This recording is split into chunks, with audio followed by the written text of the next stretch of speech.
fiction, science fiction, horror, fantasy, crime, LGBT, thriller. You have now entered the House of Mystery. Welcome back into the House of Mystery. I'm Al Warren. We got Mr. Gavin Stone and Mr. John Copenhaver here in the room. Hello. Hello, hello. Everyone's quiet. They're on stepping on glass here or something. We got because we got the big mystery man writer here. We got Mr. David Baldacci, and he's got his new book to die for, 620 Man. So welcome, David. Thank you. It's great to be here. David, so how's it going? So you've got another book out. What's the premise of this book here? What have you got your 620 Man doing? So he's called the 620 Man because in the first novel, that was the train he took in from Westchester to New York every day to go to work on Wall Street. Travis Devine is a former Army Ranger. He had to leave the military under a black cloud, partly his fault. And he went to work on Wall Street just to really punish himself. He doesn't like that world at all. He has no interest in making money. But a murder happened at his company when he was on Wall Street, and Homeland Security came calling and said, look, we know what happened in the Army. You either come and work for us or you can go to Leavenworth for the next 40 years. So he decided to go to work for them. So he's sort of dropped into hot spots all over the place, and he has to, complete the mission and get out alive. And in this novel, he has a problem. He has a woman after him. I call her the girl on the train, who tried to kill him when he was overseas on a mission, and she's still after him. And he flies to Seattle, Washington, to guard a young girl named Betsy Odom, who just lost her parents mysteriously, whose uncle is under federal indictment for a lot of criminal activity. She wants to adopt him. He wants to adopt her, and the feds don't want that. So Devine is sent out to guard her. And he has a very special skill set. I mean, he can walk into a room and take care of himself. And if you need somebody taken out, he can take people out, but he has no clue what to do with a 12-year-old girl. And the problem is he needs to establish a bond with her and get her to trust him if he's going to be able to come through on the mission. So it's a real challenge for him. Wow.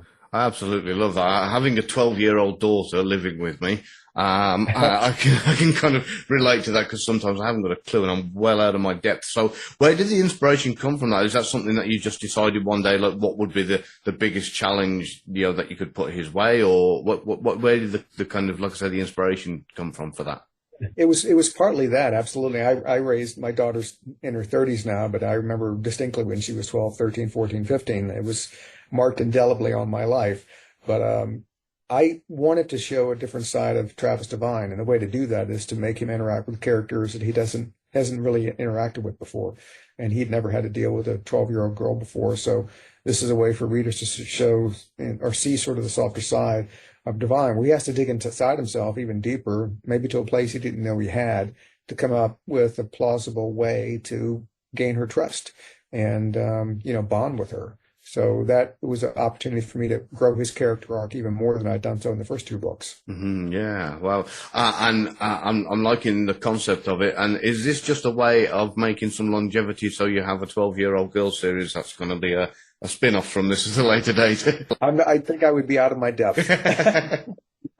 So I think with her, it's kind of a one and done. But, I never say never anymore. Are there types of characters that you kind of stay away from or avoid writing, or you don't feel comfortable writing? No, I've done pretty much everything, race-wise, gender-wise. But you have to do your homework. You have to understand, one, why are you putting that particular character, or just doing it gratuitously? Hopefully not. There should be a significant reason why you're doing it. But then what you do, you use your imagination and you do the homework to allow yourself to authentically and plausibly create that character and put them through their steps. No one's a monolith. Just because someone's a woman or a man doesn't mean they're going to necessarily act a certain way. So it's all about, building plausibility and then making sure the character is true to what that character is supposed to be in the novel. And I think if you get to that point, then you can write pretty much about anything or anyone. Yeah, I think that's great advice. I'm a writing instructor at VCU, and I'm often talking to my students about writing, characters that are different than they are. And there's a lot of sort of discussion these days about who can or can't do that. And I said, well, it's it's got to be just done well. And, have you had a particular point of view character that you struggled or was harder for you? Was a 12-year-old girl, for instance? Well, I'd say the book I had that came out in April was called A Calamity of Souls. It was a courtroom drama set in 1968. It's a book I've been working on for like 12 years. And one of the main protagonists in the book and the best lawyer in the book was a black woman in her 30s. And she obviously had very different experiences from me. And really the only thing I could draw on was living back then at that time period in Richmond, Virginia, the old capital of the Confederacy, where I was surrounded by segregation and racism, and observed and experienced, a lot of hatred and bigotry. I was never the target of it. I was the observer, and to paraphrase Mark Twain, that's the difference between the lightning bug and the lightning. I drew upon those memories and recollections and experiences to try to build her character. But it was a challenge, and I was nervous about it too. I was like, people would say, what the hell are you doing writing about someone like that? It's so different from you. But it was a necessary part of the novel, and I was actually wanted to show that wasn't a white savior book, that people had to come together in order to find some justice in Virginia in the 1960s. And I had also, my parents came from really big families. And so I had 17 aunts on both sides. And they were capable, intelligent women, and not a single one of them ever reached their potential because back then the ceiling wasn't glass, it was concrete and rebar. And so I remember that distinctly, and I wanted to have, a woman character and a woman of color who was sort of leading this charge. And I decided to go forward. I did as much research as I could. I drew back on my memories as much as I could, and I tried to build her character plausibly. And then, sometimes then you just go for it. So which point of view are you writing from? There's sort of an overall omniscient narrator point of view. I don't use that a whole lot, very, very judiciously in my novels. My main characters typically lead the charge on the narrative drive and the perspective that I'm trying to build into the story. But if I have other characters who are of comparable weight and value in the story, you're going to get their perspectives and impressions as well and observations. So it's sort of a multifaceted kind of approach to the storytelling. How do you develop your dialogue, especially like when you got a 12-year-old character? Because each generation has their own sort of sayings and ways of being and stuff. So how do you kind of create that 12-year-old? So restraint is always the best. So if you think to yourself, well, okay, a 12-year-old girl in 2024, so I'm going to go look up at all these neat sites and get all the hip language they use now, and then I'm going to pour that into the novel, and it's going to make me look authentic, and it's just going to feel forced at that point. And you have to really exercise a lot of restraint, and I think less is more. And a look or a mannerism or an offhand comment can speak volumes. You don't have to have pages and pages of dialogue to make her seem like, okay, she's street smart and savvy and ballsy and brassy, and you don't need to have that. What you need to have is an honest interaction in the novel that's plausibly built upon the circumstances the characters are facing. And so for me, that's what I tried to do. I had to build two facets to her character. One is that she was a 12-year-old girl who had not a really good life. Her parents were often homeless, which meant she was homeless. She often went hungry. And she was faced with a lot of that. So she had to be, independent and street smart and savvy. And she could pick up on a lot of stuff that maybe even adults wouldn't see. That was part of the facet of her personality. The other facet was she's a 12-year-old girl. She just lost both of her parents. She's in a lot of trauma. And she's scared and unsure of herself and sometimes talks big to hide those insecurities. And I also had to show that facet of her as well for her to be a really authentic, full-fledged character. Oh, I love that. I actually remember taking your masterclass when I was after every little bit of hint of improvement I could possibly get. It was really insightful. I remember taking lots of notes. So you've certainly helped me over the years when it's come to my writing. So what I'm going to do, I'm going to pick your brains a little bit, if you don't mind, David, about how you write your action scenes and kind of what your recipe is there. Yeah, I put a lot into the masterclass. I didn't want it to just be a bunch of anecdotes. I wanted to be practical knowledge. And the process that I employ doesn't mean everybody has to do my process. They shouldn't. They should find their own way. But, I just wanted to show people how I kind of do what I do. And I wanted to be both practical, but also aspirational. And And wanted to let people know it wasn't going to happen overnight. And it's a craft you build little by little over time. And if you're willing to, go through that effort, you put yourself in a position for good things to happen. Yeah, and also with I'm going to pivot slightly, going back to Die For. What's next? Because after the challenge of a 12-year-old girl, it's kind of Travis has got to kind of top that in the next book. So perhaps a rocket to Venus, or running for president, or what how are you going to top that challenge? I know. So that will be left to the future. I'm we'll come back again, and I will have to figure out where to put him next. So we'll have to see for sure. David, you have written a lot of books. Yeah. And as a writer myself, I'm always like, how do you do that? And that's not my question. My question is, over the years, you've gone through this experience many times. Upon reflection, do you think, in what ways has your writing changed, or perhaps your perspective on yourself as a writer changed? It has. I mean, I think the more books you write and the more experiences you have, your process is going to change. It could be a lot, it could be a little, but you're going to evolve. You're going to find things that seem more important to you now than they did back then. And some things that seemed critical back then are of lesser importance now, just because you sort of see how the craft and how your storytelling is played out. I do know that in my earlier books, I would say in 100 words, but I should have probably worked a little bit harder to say in 10. So brevity really speaks to me these days. And I try to make sure that every word earns its right to be in the novel. And I wasn't as concerned about that before. And sometimes my plots would get too complicated because I was terrified of telegraphing things and making it seem like it was too simple. So I try to streamline things a little bit more now, not to mean that, people aren't surprised or aren't twists and turns, throughout the book, but just to make it, I think some of the best plots I've ever seen are basically simple, and then the writer uses different devices to seemingly complicate them, but really the underlying plot itself is a simple A to B. So when the resolution comes along, they have the feedback that, wow, now that all makes sense, or I should have seen it coming, because obviously what else could it have been? That's sort of the reaction I like to get from people. And it really matters which way you can build a story. You can overcomplicate things so much that nobody understands it, not even the writer. So that's not a place you want to be. When you're sort of plotting, or I guess maybe structuring a novel, do you look for, twists that are really more embedded in character, or more embedded in sort of structure or plot? I've done it both ways, and I've done it both ways in the same novel. I think a lot has to do with, the intricacies you put into a character's backstory. You can layer a lot of, Easter eggs along that route that you can pull out later for maximum effect.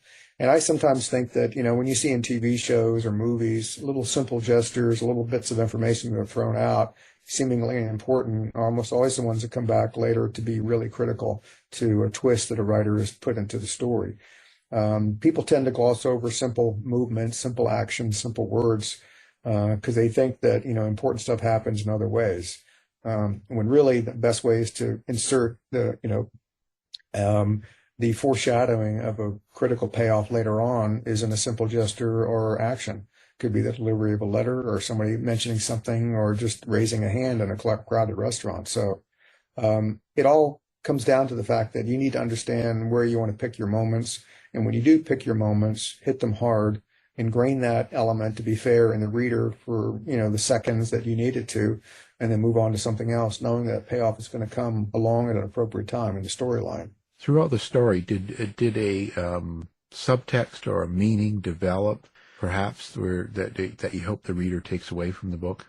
Yeah, so particularly in To Die For, you have all these agencies working together, but everybody has their own agendas, and they're not willing to reveal those even to sister agencies or to sister agents. So it's almost like, everybody's on their own island.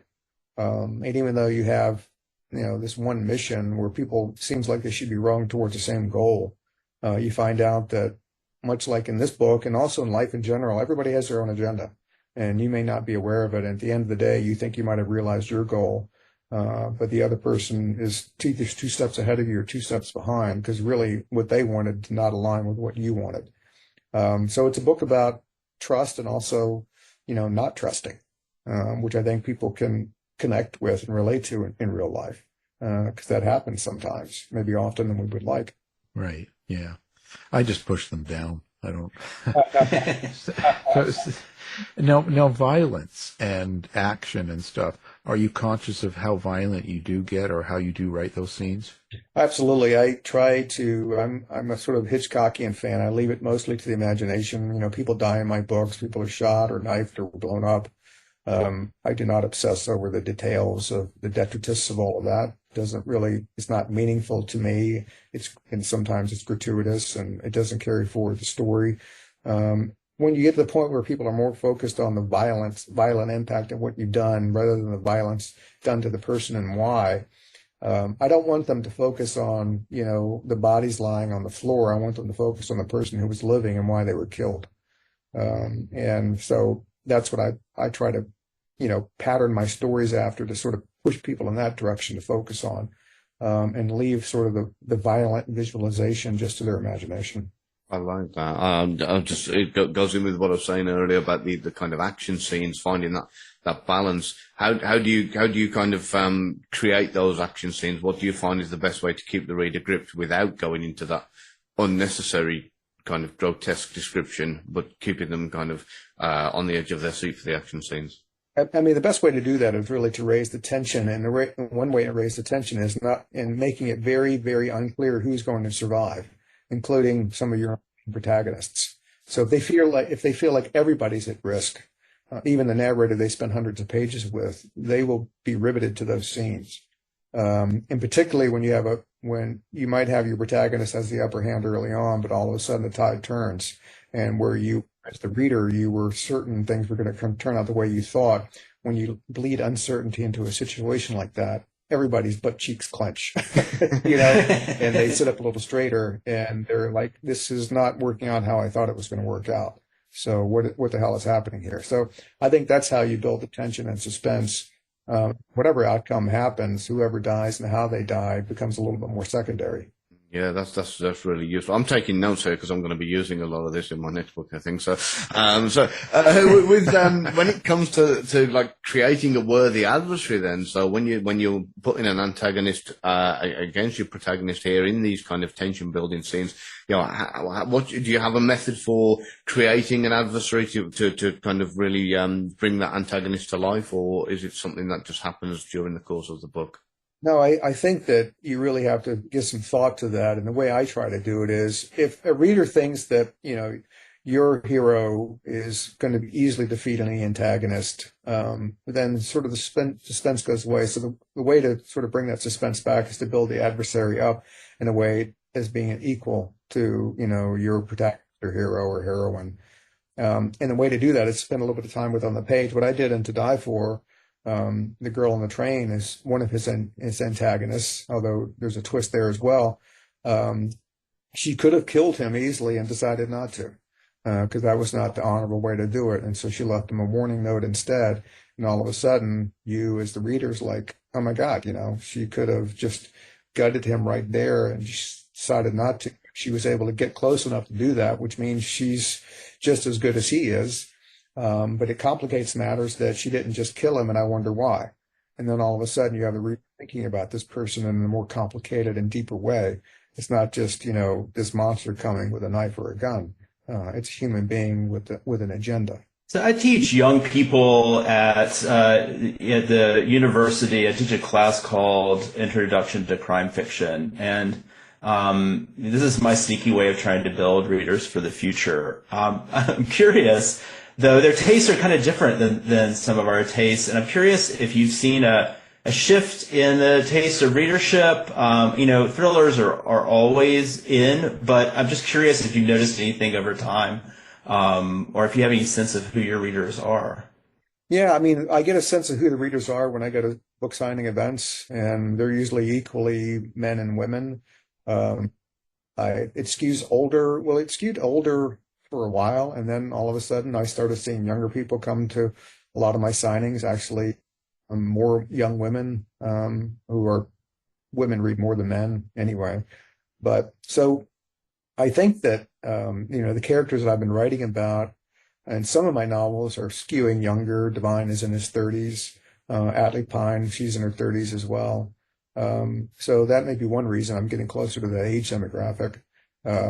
And it's funny, when I was first started out, I was writing about people in their 30s because I was in my 30s, and I no longer am. I don't intentionally do it to gain younger readers, just because some of the things that I'm requiring of my protagonists in the novels skews younger. It's just, some of the action heroes that I do, I don't expect people in their 70s to be running around doing some of this stuff. But I do think that every generation has their own expectations. I have found that sometimes younger readers who are the most technologically glued to, all the new stuff we have now, actually are rebelling a little bit against the technology. They don't want to be talking about cell phones and apps and everything else, because that's what their whole lives is. So they read, fiction to escape from all that. So at the end of the day, I guess my judgment is that good old-fashioned storytelling is going to appeal to the generation, because one, it has interesting characters that people can either root for or root against. It has a narrative drive that compels you to keep turning the pages to see what's going to happen, because you have a novel plus that mystery overlay on top of it. It's a puzzle piece, and most people love to solve puzzles. And you have, sometimes good versus evil, people held accountable for bad deeds, justice served, which sometimes we often don't get in real life. So it really serves a lot of, desires that people have, regardless of gender, regardless of generation. Yeah, I think that's true. I do agree. It's still like the stuff that, like the core of crime fiction still appeals no matter the generation. I think also, based on, my limited experience, they're really drawn to rich and compelling characters. Can you talk a little bit about how you've developed your characters? Do you have a method or approach, or is it more instinctual? I guess it's a little bit of both. I mean, I guess a lot of it is a method of building a foundation for an interesting character that I can then use later on to fill out that character. So I'll give you an example. Amos Decker is my memory man. He was a football player in college, and he played pros for one play, and he got blindsided on the field and almost died. And he came out of that traumatic brain injury with a couple of mentally challenged and mentally enhanced parts of his brain. Synesthesia, which is sort of seeing things in vivid color, and hyperthymesia, which is perfect recall, which can be caused by a traumatic brain injury. So what I built into him was a lot of baggage of, he doesn't know what his brain's going to do. He's a different person than he was before. His personality was totally changed, because your mind controls what your personality is like. And then he lost his entire family brutally, really because of what had happened to him mentally. And you find that out in the first novel. So going forward in the book, I have all those things to work with. He is aloof. He's a loner. He doesn't pick up on social cues. He's really on, the spectrum somewhere. And so that makes, he has a good soul and he wants to do right, but you see him floundering oftentimes, and that makes you sympathize and empathize with his plight. I can also use some of these things to build out his character moving forward, like his brain continues to evolve and change. So in one book, he wakes up, it's a little bit different than before. His memory's faulty. Things are misfiring, and he's frustrated by that, and the readers feel for him because of that. So whatever you build into that, an Atlee Pine, her twin sister was abducted when they were 6, and she didn't know what happened to her. And for, the longest time, she's been trying to find her sister. So that really, that traumatic experience has really driven her life. She became an FBI agent because of that, but that has always been a stain on her existence. And she goes back to that in her interior monologue, and also drives the action she takes as a law enforcement agent. So those are the things, how you can build interesting characters, because those backstories, are what makes the characters genuine, real, authentic, and different from other people. And I think, while the plot is moving forward and action's happening and clues are being investigated and things are being solved, at the same time, you can have these characters feel well-rounded because they have all of this baggage behind them that you as the writer can then exploit in the course of the story. So you yourself, how do you think writing each one of these books affects or changes you? How do I think writing is? How does it affect you in your future writing? Do you think it has an effect on what you'll write next? At this point in my career, I've been writing more historical fiction. The Calamity of Souls was set in 1968. In the spring, I have a new book coming out called Strangers in Time. It's set in 1944 in London. I studied a lot of history in college, and history to me has always been a good indicator of future things. And I've been an Anglophile for a while, and I've been over there many, many times and all through the country. And I know a lot of books have been written about World War II, and I try to take a different attitude and angle on the story I wanted to tell. It just focuses on three people during the course of 1 year in the war. And I think the more books I write, I think the greater expansion of my curiosity and the things that I want to focus on, and the more types of books that I want to write. I think that's what drives you. I don't want to get up every day and say, what's the next mystery thriller I want to write? I want to get up every day and say, what am I interested in writing next? And that can encompass a broad field. Well, I'm going to avoid all the comments that I was going to say about the British food and British weather. At least you've had the sense to go back over to that side of the pond. Keeping it, more on you with this question, David.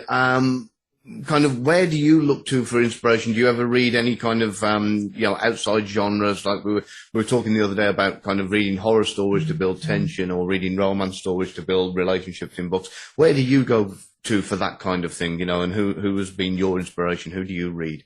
I started out reading the likes of Agatha Christie and Conan Doyle, because I like mysteries.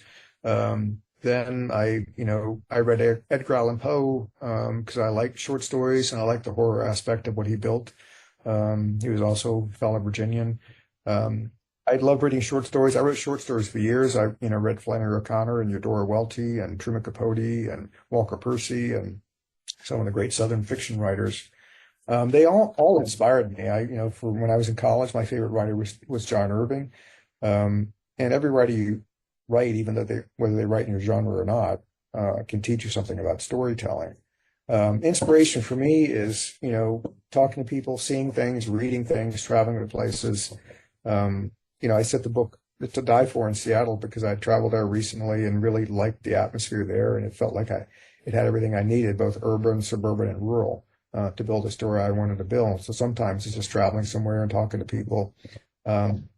Writers have to be ever curious about the world around them. And I've been amazed sometimes. I've been inspired by just seeing somebody walking down the street with a package and wondering what was in it, or a bus passing by and a person's about to get off and I wonder where they came from and where they're actually going. I oftentimes write novels to answer questions that I don't feel have been answered yet. That's, kind of what inspires me. If you make yourself amenable and available to seizing opportunities in the course of going through your life, then you're going to have a lot of material to work with. You just have to be ready to receive that opportunity. Brilliant, thank you. And next time you're coming over, I'll send you a shopping list if that's okay. Absolutely.